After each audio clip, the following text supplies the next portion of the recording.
Kakak Vina Cirebon tak tahu ada bukti chat Vina dan Widi.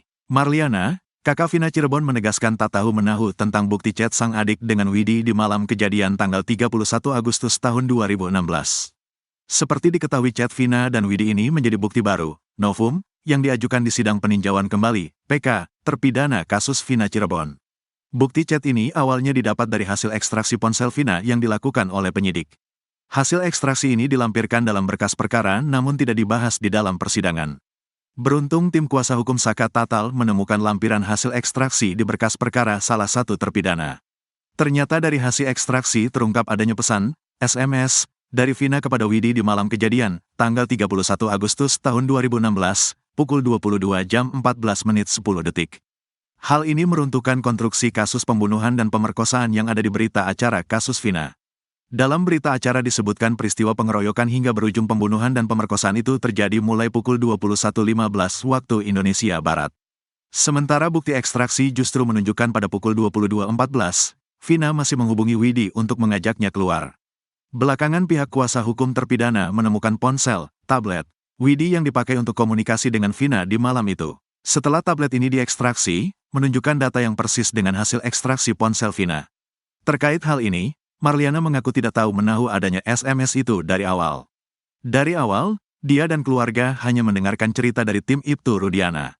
Bahwa jalur ceritanya seperti ini. Ada bukti CCTV, ada chat SMS saya tidak pernah tahu. Saya hanya diberitahu bahwa ada komunikasi di antara mereka, tapi gak pernah ditunjukkan, terang Marliana dikutip dari tayangan Nusantara TV pada Jumat, tanggal 4 Oktober tahun 2024. Adanya bukti chat, SMS. Vina itu baru diketahui akhir-akhir karena terungkap di sidang. Karena dari awal tidak ada komunikasi dengan Pak Rudiana. Makanya saya gak tahu apa yang sebenarnya terjadi, seperti apa. Keluarga saya memang benar-benar tidak mengerti hukum, Mbak. Aku Marliana yang saat wawancara via telepon sedang menunaikan ibadah umroh di Tanah Suci. Marliana mengaku sempat bertemu dengan Ibtu Rudiana beberapa waktu lalu saat konfirmasi di Cirebon bersama Hotman Paris, namun saat itu tidak ada obrolan tentang kasusnya. Saling sapa, saling tegur. Cuma gak ada ngobrol intens. Gak pernah bahas, katanya. Marliana menilai kalau sekarang ada peninjauan kembali, hal itu sah-sah saja karena hak masing-masing orang. Itu kan pembelaan mereka, cuma keputusan tetap di hakim. Saya dan keluarga saya mengikuti putusan pengadilan, apapun itu, tegasnya. Marliana mengaku sudah menceritakan semua hal ke kuasa hukumnya tentang kejadian sebenarnya. Terkait ada anggapan bahwa saat ini 8 terpidana itu salah tangkap, dia dan keluarga tidak tahu menahu. Logikanya kalau keluarga saya tahu bahwa ini salah tangkap, buat apa saya buka lagi kasus ini Mbak, katanya. Menurutnya, justru saat ini pihak terpidana seharusnya berterima kasih ke keluarganya. Justru harusnya mereka berterima kasih ke saya dan keluarga saya, karena saya dan keluarga saya mau speak up.